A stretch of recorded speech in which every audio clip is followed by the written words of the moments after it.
This is the WGNS Action Line, talking with Rutherford County newsmakers about what matters most to you. Now, your host, Scott Walker. This morning, we'll be talking with different representatives and different professors and whatnot from MTSU. And starting off the show, the Medical School Early Acceptance Program, which is a program that offers, I guess, a unique partnership between MTSU and the Meharry Medical College in Nashville. And with us in studio, we have Eric Miller, the advising manager of the Pre-Professional Health Science Advising Center at the MTSU College of Basic and Applied Sciences. How are you this morning? Doing well, thanks. Thanks for having me. And you brought with you a student this morning, Nick Yellamelly. Yeah, so I guess, Eric, starting off with you, tell us a little bit more about what you do there at MTSU. Sure. So I'm the academic advising manager for the Pre-Professional Health Science Advising Center.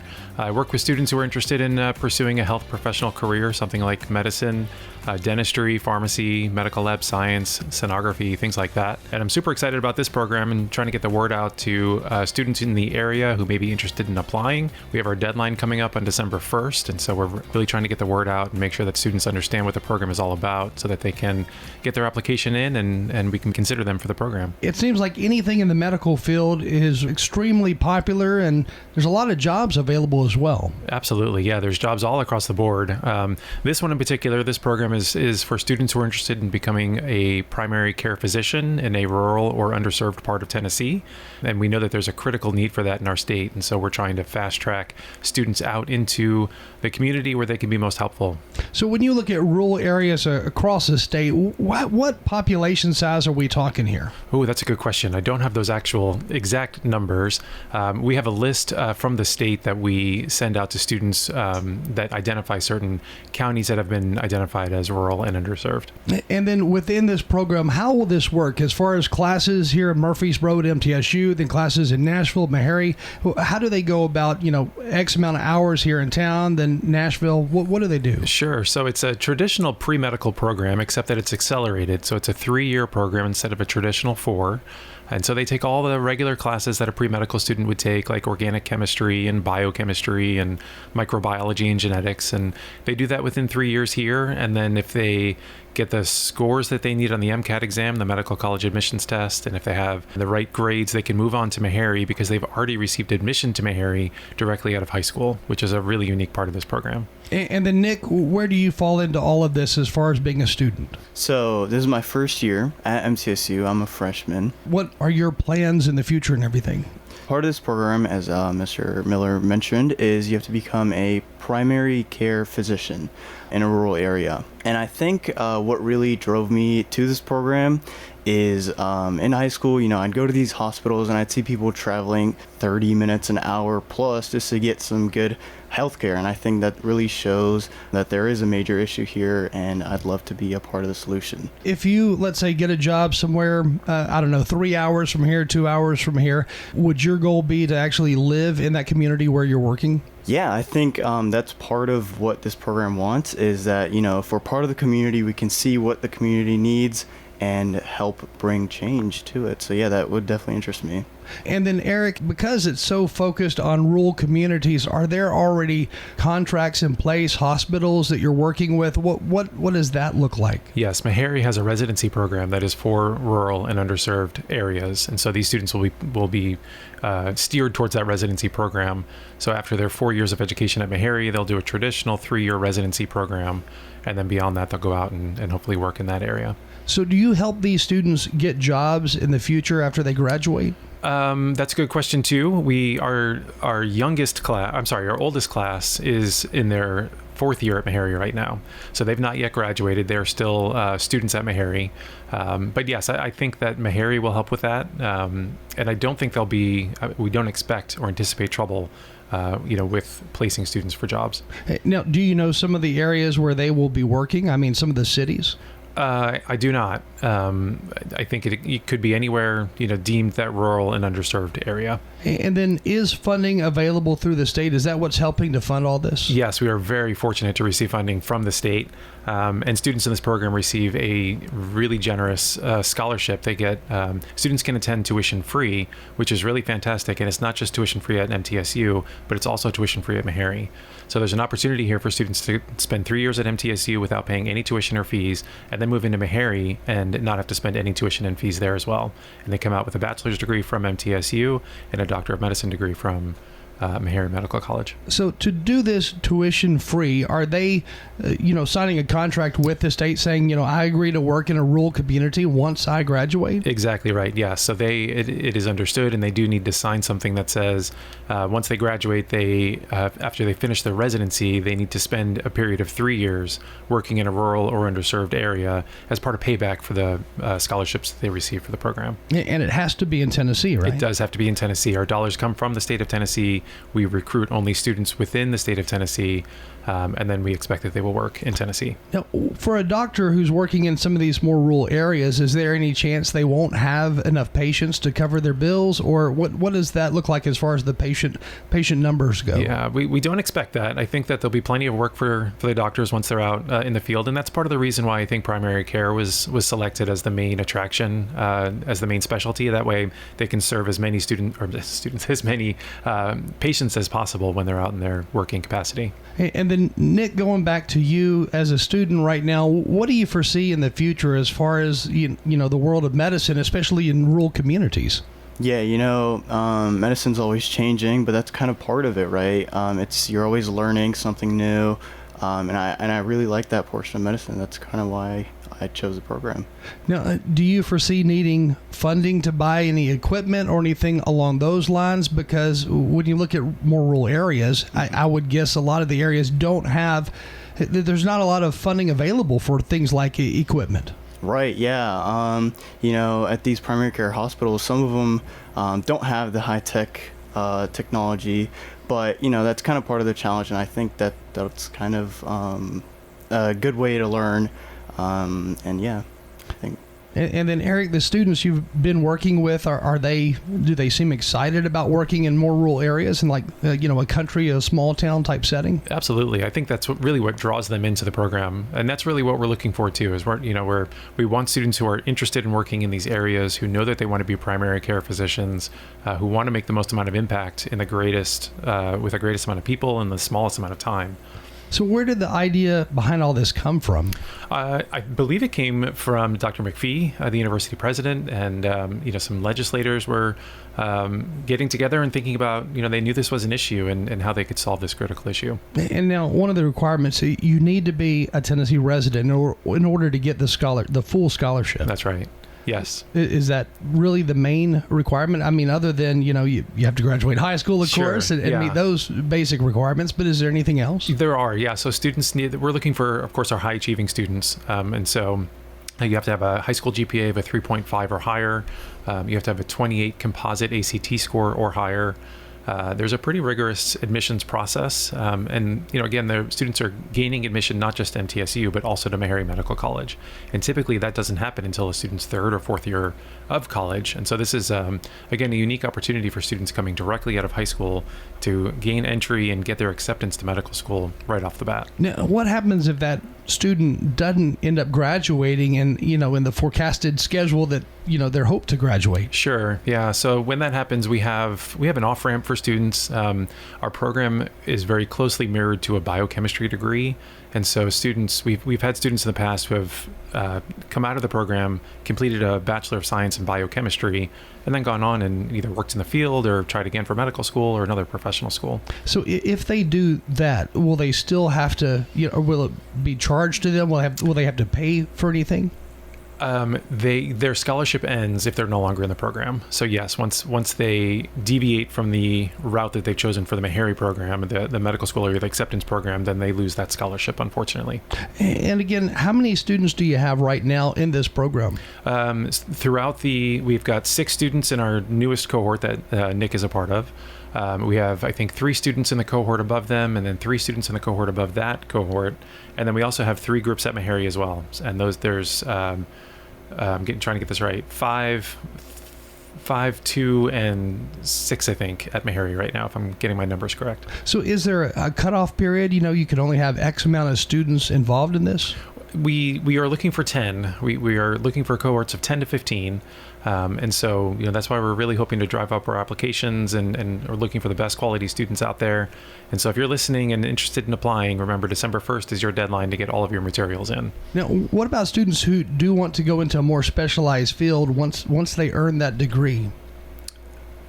I mean, once they're a doctor, if they want to, focus on I don't know, treating patients with cancer or something along those lines. Sure. So there is an opportunity for students who are interested in that once they complete their program, once they have been released from their obligations from the program, they can go back and respecialize if they're interested in doing that. And again, what kind of time period are we looking at? So after a student graduates high school, they're 18, and then they, start at MTSU. How long of a track is this? So students starting at 18, they have 3 years at MTSU. 4 years at Meharry in a traditional medical education, a 3-year residency program after Meharry, and then a 3-year working commitment to the state of Tennessee. And during that residency, that is what Meharry, they will place that student at a hospital. And is that part, the residency part, is that also in a rural setting, or could that be in Nashville, for example? Most likely wouldn't be in Nashville. Rural, yes, but also underserved. So if there are any communities deemed underserved, those might be more, they might not be the actual rural areas, but if they're considered underserved, they could be anywhere in the state. So when you say underserved, I mean, it could be just, let's say, for example, if Murfreesboro didn't have enough medical doctors here in town, then that would be considered an underserved community. That's right, yes. I don't believe Murfreesboro is, but there are local communities outside of Murfreesboro that are considered underserved, so those might be part of that. Okay, so that I mean, once you factor underserved in, that's a lot of areas, I bet. It does it widens the opportunities quite a bit, yes. And does the student get to pick? I mean, have they got any choice in there as far as saying, this is where I would like to be? I think for the residency, I believe they're going to be matched to a traditional match program. And then beyond that, we're not there yet, so I'm not 100% sure how that will work. I hope that the students will have some say in where they go and they're not just shipped off somewhere that maybe they don't want to be. But again, they do know that they're going into this with the idea that they will be working with rural and underserved areas. So does that scholarship also pay for an apartment? If, residency is 3 hours from here. Right. Does it pay for any living expense? It does not pay for living expenses. It is restricted right now to tuition and fees. Students in the program do receive stipends in the summer as undergraduates, and that is to help with some living expenses. So the first summer, they're involved with a shadowing experience in a rural or underserved area. And then their second summer, they get to do a research project at Meharry. And so they receive stipends for that work. But now, when doing residency, is that a paid position typically by the hospital? It is. Okay, so that should cover, I would guess, most expenses. Yes, I don't believe it's the same as a traditional doctor would make, but it is not nothing. And for anybody who may be interested in this program, let's say a parent listening and they know their child is wanting to go that medical route, what should they do? They're free to reach out to me if they have any questions. We have a website that has a lot of our information, including the application. That website is mtsu.edu/medschool, MEDSCHOLOL, and that would be the best place to start. And again, about how many students have already entered into this program? Overall, we've had well over 20 that have gone through the entire program, and we're looking to expand our offerings. Again, with us this morning, Eric Miller, Advising Manager of the Pre-Professional Health Science Advising Center in the MTSU College of Basic and Applied Sciences, and then also Nick Yellamelli, first-year MTSU student in the Medical School Early Acceptance Program at MTSU and Meharry. Thank you both for joining us this morning. Thank you so much. Thanks so much. Eric Miller, the Advising Manager of the Pre-Professional Health Science Advising Center on the MTSU campus, and first-year student Nikhil Yellamelli. Hi, this is Dave Kivanemi at Music World and Drummer's Den, 2762 South Church Street in Murfreesboro. We're across from Indian Hills Golf Course. Come out and see us for all of your music needs. We've got guitars, pianos, amps, drums, PA equipment, rentals, lessons, most anything you can think of in the music genre. Come see us at Music World and Drummer's Den on South Church. We're across from Indian Hills Golf Course. We chose Adams Place for the security. We're talking with Peggy Cunningham. What do you enjoy most about Adams Place? They lock the doors at 8 o'clock at night, and you have to have a code to get in. So I feel very safe when I go to sleep. Hi, this is Terry Deal at Adams Place. Call me for more information about Adams Place. Phone 615-904-9111. On Memorial. Across from Walmart. This is Peter Demas. Come eat with us at Demas's restaurant. A lot of times when you get steamed vegetables such as broccoli or cauliflower, it's either soggy. One of the things that we wanted to do was make certain that it was still soft, but still had a little bit of a crunch to it. And so we worked on the procedure of how to cook that. And then all of our vegetables are seasoned with our seasoned salt. We keep that seasoned salt at home, and I can tell you almost all the vegetables I cook at home have the seasoned salt on it. Come eat with us at Demas's restaurant on Northwest Broad Street. The Action Line on FM 101.9 and AM 1450 Murfreesboro, FM 100.5 Smyrna. Listen and watch at WGNSradio.com. Dr. Murat Arik, Director of the MTSU Business and Economic Research Center in the MTSU Jones College of Business. How are you this morning? I am doing great. I know you've been on the air several times before, but tell us a little bit about what you do at MTSU. I am the Director of Business and Economic Research Center, located in the Jones College of Business. I am also the chairholder for Chair of Excellence in Urban and Regional Planning at MTSU. Part of my job also, is teaching strategic management and innovation courses at MTSU. That's also the academic side of me. And there is so much growth in places like Rutherford County, so I'm sure there's lots of research to be done. How are you this morning? I am doing great. I know you've been on the air several times before, but tell us a little bit about what you do at MTSU.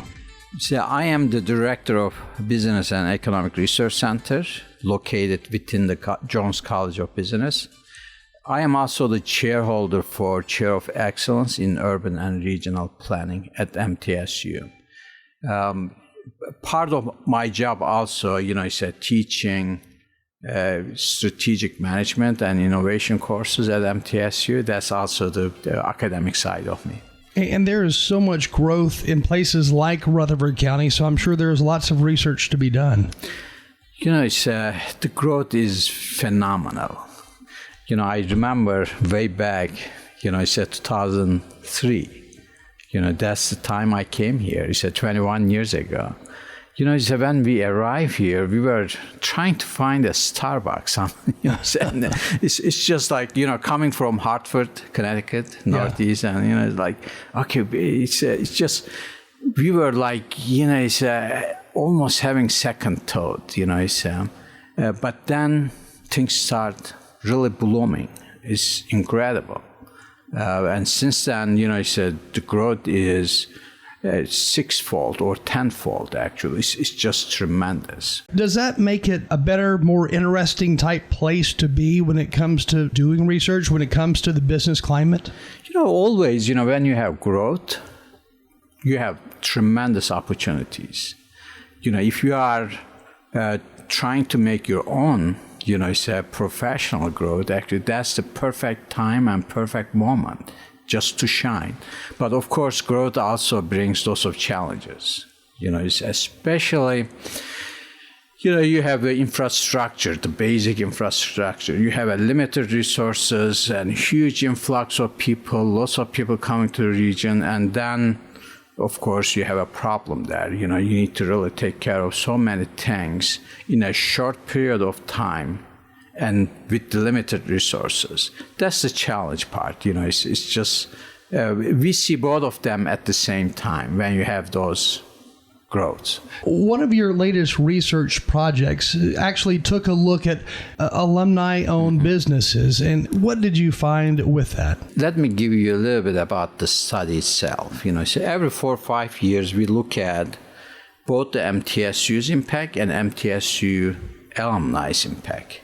And this time, we survey alumni, and we also gather secondary data. So we spend tremendous time to construct a reliable, a rigorous assessment of how our alumni actually impact the region and the state. It's just giving you some key data points. We have over 115,000 alumni currently in Tennessee, and over 70% actually live within the Nashville MSA area, metropolitan area. This is a kind of tremendous workforce, skilled workforce for the region, for the companies, for the businesses. We look at, we use a methodology, to identify several layers of impact. First one was wage difference between a high school graduate and college graduate, and then look at the core impact, how MTSU, what kind of impact MTSU providing. And then second layer was the total spending of MTSU alumni in the region, their total contributions. And the third part actually include second part, their total spending, plus their entrepreneurial activities. Dr. Arik is the director of the Business and Economic Research Center in the MTSU Jones College of Business. The impact is tremendous. When you include the entrepreneurial activities, it's just the growth is phenomenal. Our estimates put the impact around $15 billion across Tennessee. Now, when we survey our alumni, we had a battery of questions about the entrepreneurial activities. And based on those questions, we estimated that about 7%, that's a very conservative estimate. So we were extremely taking the absolute minimum level.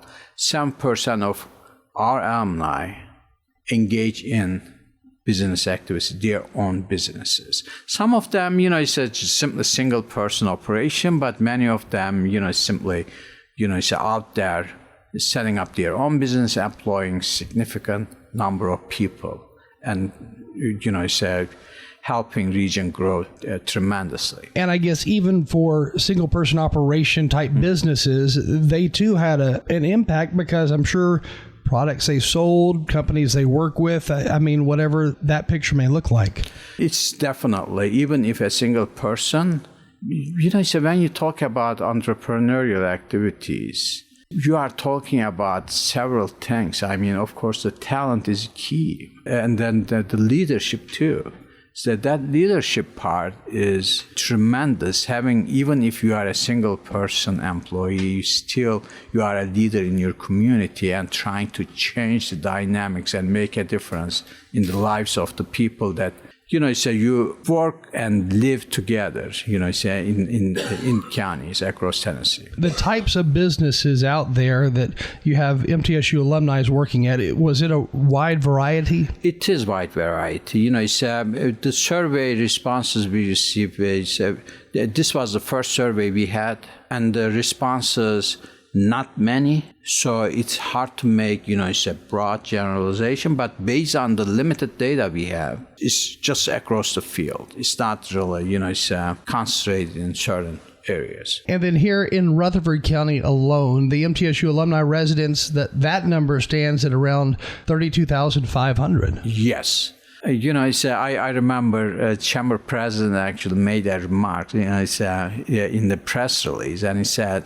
I cannot think of Murfreesboro without MTSU. That basically refers to that number. And you multiply that number when you are talking about the economic impact. That's what we call ripple impact. Simply each person earns, income, and then that person goes out and spends that money and creating a ripple impact. Depending on which industry you are employed, that ripple impact could be, anywhere from 1 to 4. So if you are in manufacturing, your impact a lot more large. In construction, again, it's very large. Sure. And then Davidson County, the number of MTSU alumni there looks to be about 19,300 or so. And you look at all the other smaller counties like Williamson County, Wilson County, Murray County. There's a lot. So 10,000 one location, 6,000 another, 4,400 then in Murray County. But that's a lot of students. So when you are speaking of those numbers in a relative term, from in terms of percentage-wise, what you see, the counties around Rutherford County, including Rutherford County, of course, is the core. All the counties employing, having significant number of alumni, And when you compare those alumni with the non-farm employment, in all those counties, about more than 10% of their non-farm employment associated with Middle Tennessee State University's alumni. This is what I call, it's a ring of prosperity around, it's Rutherford County is tied to MTSU. This is what's fascinating. Over 114,000, of course, MTSU alumni who live and work in this area. But then you look at other states, Florida, Texas, Alabama, Georgia. It gets fascinating when you start to think about how these folks who graduated here in Murfreesboro at MTSU are out in other states. And then what is the impact in those other states? Unfortunately, we didn't really go into detail to calculate, our goal was to focus on Tennessee, but again, if you look at the map and the numbers, you could see significant concentration of MTSU alumni in the southeastern states, especially, Georgia. It's a huge presence. Similarly, Alabama and Florida. It shows that great regional force. But of course, you have also Texas over there. It's a significant number of, people living there. It's just contributing to economies of the states across the United States. Currently, the reports on our website, berc.mtsu.edu. It's a Business and Economic Research Center at Middle Tennessee State University. We have also other data products on our website, some dashboards, tracking Tennessee's economy, it's a housing dashboard, and also some of the recent studies. We put some of them on our website. Normally, we do consulting work. We deal with, any type of business problems, and we engage our faculty, ourselves. We have more than 150 faculty members in Jones College of Business ready to engage and help solve the community's problems.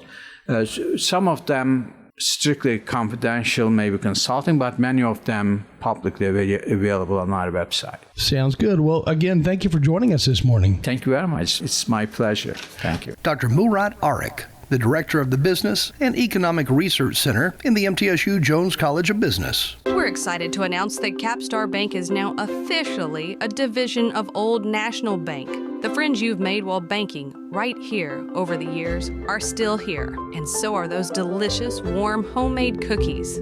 Everything you enjoyed about Capstar is still at Old National Bank in Murfreesboro at 2230 Dr. Martin Luther King Jr. Boulevard. Come on over and enjoy warm cookies with friends while doing your banking at Old National Bank. Old National Bank, member FDIC, equal housing lender. This is Peter Demas. Come eat with us at Demas's restaurant. A lot of times when you get steamed vegetables such as broccoli or cauliflower, it's either soggy. One of the things that we wanted to do was make certain that it was still soft, but still had a little bit of a crunch to it. And so we worked on the procedure of how to cook that. And then all of our vegetables are seasoned with our seasoned salt. We keep that seasoned salt at home, and I can tell you almost all the vegetables I cook at home have the seasoned salt on it. Come eat with us at Demas's restaurant on Northwest Broad Street. The Action Line on FM 101.9 and AM 1450 Murfreesboro, FM 100.5 Smyrna. Listen and watch at WGNSradio.com. Our guests now include Kia Downen, a student at MTSU, and she is a media management student and chapter president of the Gold Key International Honor Society. Also with us right now, Mura Rempis-Locke, coordinator for student engagement at MTSU. Mura is also in programming under the MTSU Honors College. And now Kia Downen. MTSU is really one of those student-driven universities. I'll say I think it really stands out in my experience because it empowers students to really take their own initiative, and faculty are encouraged to connect with students and bridge those passions into actualized events, basically making their visions reality. And so what are some of those events that you've been a part of or helped with? So last semester, I organized an event for stewards of children for their child abuse prevention training. And I invited members of the community and our campus to come take this free training course. I contacted the Child Advocacy Center. They sent an instructor completely free. And we even had some people from Motlow come. and it was about 20 turnout. And it's just part of every Tennessean civic duty to report any abuse that they see. As soon as you turn 18, you're legally required to do that. A lot of people don't realize that. So I just wanted to connect that with other people and kind of scaffold understanding of how we can best advocate for you other were people. A student doing this project. Yes, then. absolutely. Okay, so what made you want to go this direction with the Child Advocacy Center? So April is Child Abuse Prevention Month, and it was just timely and it was pertinent, and the Honors College really focuses on engaging students to take responsibility for your civic duties. And I thought that this was a good way to communicate something people didn't necessarily know much about. And then how did you get involved and where did you fit in? So I am the event coordinator, essentially, of the MTSU Honors College. And the way that I became involved in helping and assisting Kia with this is Kia is very ambitious. And luckily, we have a lot of students like Kia who are ambitious. And when Kia became a transfer fellow, we knew that she was going to be working on a lot of different programs. And essentially, in my role, I'm one of the people who helps coordinate the Buchanan Transfer Fellow application. And I had spoken to Kia before she actually became a transfer fellow, and we had just, honestly, we get along well, and we got on well. So that was really how the two of us became involved. And then we are pretty close in age. I am an alumni of MTSU, and I am actually currently enrolled in the teacher education program, in addition to being the full-time event coordinator of the Honors College. So having the opportunity to look at this from both an administrative side and as well as a student-oriented side, we just worked well together, and we can see a lot of perspectives that help with content organizing. So what are some of the most important things that you see key to not only educate students about, but also the community? I think, it being an election year, that would be my gut response. I've worked heavily with MTSU's American Democracy Project, but I do think that overall, the things that we vote for in each election are important. And in terms of what we are here to discuss today about, there are a lot of things that we could lose when it comes to disability access. And so that's part of the reason that we are looking to advocate for disability access this month. And so how are you going about getting that message out there as far as disability goes? Absolutely. That one is actually all Kia. Pretty much everything that I have done has been exclusively to assist Kia, and Kia is really self-sufficient. So I've really just been here as a backbone for moral support. I have had my own experiences with disability. I am colorblind and I'm dyslexic, and that's actually something that Kia and I both had talked about at the very beginning, and that's kind of where our connection grew and continues now to grow. So what does the general public think when they hear that word disability? Do they even understand the word disability, or is it better understood today when compared to, let's say, 20 years ago? So I think right now there's a rise in interpreting mental health disorders as disabilities. However, that also perpetuates the misconception that disabilities are still rare. When in reality, if you live long enough, you will acquire a disability. You will acquire vision impairment, hearing impairment, or mobility impairment. No one's going to live to 120 and be running marathons. Right. Literally, almost everyone knows someone close to them who has a disability. I've spoken to my audiologist about the fact that as you have hearing loss, as it persists and worsens, if it's not supplemented with hearing aids, that is a factor that makes dementia progress faster because it pulls from your executive function. Kia Downen is a student at MTSU. Also in studio, Mura Locke, coordinator for student engagement at MTSU. The main change in understanding, I feel like, for disabilities has been that all people need and deserve accommodation. Disabilities aren't necessarily something that people don't experience because everybody needs some kind of level of accommodation, whether or not that is a learning disability, a cognitive disability, a physical disability. Everybody deserves to have access to accommodations, and that accommodations exist separate of disability as well. So I think the public move for us to embrace accommodations has been really helpful to the overall conversation around physical disabilities.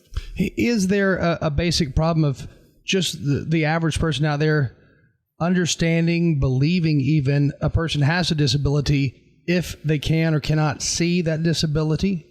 Absolutely. So I would say if you looked at specifically my profile, you'd see a very active student. I work 2 jobs in healthcare. I am full-time at the university. I am president of 2 different honor societies. I'm a member of 2 others. I volunteer with Greater National Regional Council, etc. But also, I have a neurological disorder. I can usually only be awake about 4 to 6 hours a day. And when you add that dynamic to that external resume, it frames a completely different person. Mm-hmm. And so I think it tells a lot about an individual when you understand how you can best accommodate them and then what they can achieve when you do so. Absolutely. I think too, to a certain degree, I've always understood what it means to have a disability as somebody who has one, and my sister also does. She is 11. But understanding more about what accommodation looks like and what disability, like what the umbrella branch of disability really is, I learned so much more when I actually went into MTSU's teacher education program, because the focus really with the College of Education is that all students deserve accommodation, regardless of whether or not they are tier 1 to tier 2, tier 3, and all students deserve accommodation. And that doesn't stop once you leave public education. Even at the college level, people deserve accommodation. And we have a really wonderful disability services program on our campus that has been helpful, at least to me, as somebody with dyslexia.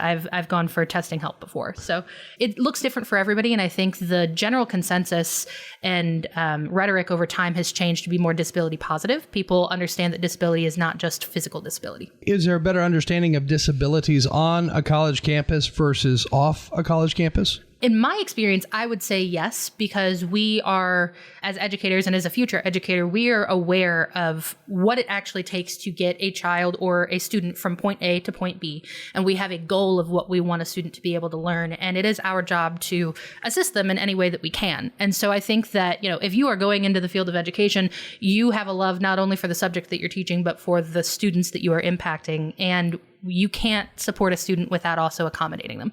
And we're running out of time, but as we close this morning, what are some of the things that, points that you would like to make sure the public understands or better knows about? So the National Disability Employment Awareness Month conference that I'm hosting, it's going to be featured on mtsu.edu/live, and it'll be in person at our MT Center in our Ingram building. And this event will feature 5 speakers and a guest MC, which will be Megan Thomas. And they all are successful individuals with different disabilities, and they're going to share their perspectives and their interpretations of success and leadership and showcase basically how they have been able to accomplish so much in their lives. And I think that it's important to hear those different perspectives so we can better understand that. So these guest speakers, do they also have a background with disabilities? Some of them do directly, some of them don't, but they all have disabilities. Thank you both for joining us this morning. And again, if anybody would like to learn more about any of this, what is the website? Well, MTSU News should be releasing a press release soon. I think we'll just have to wait on that. And I'm sure you can Google, MTSU disabilities, and what would be the best thing to search for? It would be the NDEAM 2024 in MTSU, and our Honors College will be posting about it soon. Sounds good. Again, with us this morning, we have Kia Dowen and then Mira Rempis-Locke. Thank you both for joining us this morning. Thank you for having us. Hey, hi, and hello there. Rutherford Issues with Brian Barrett. Fun lovers and truth seekers. Weekday mornings at 10 on WGNS AM FM online. Hey, neighbor, when you talk, others listen. If it's on Good Neighbor Talk, keep it here. WGNS AM FM online.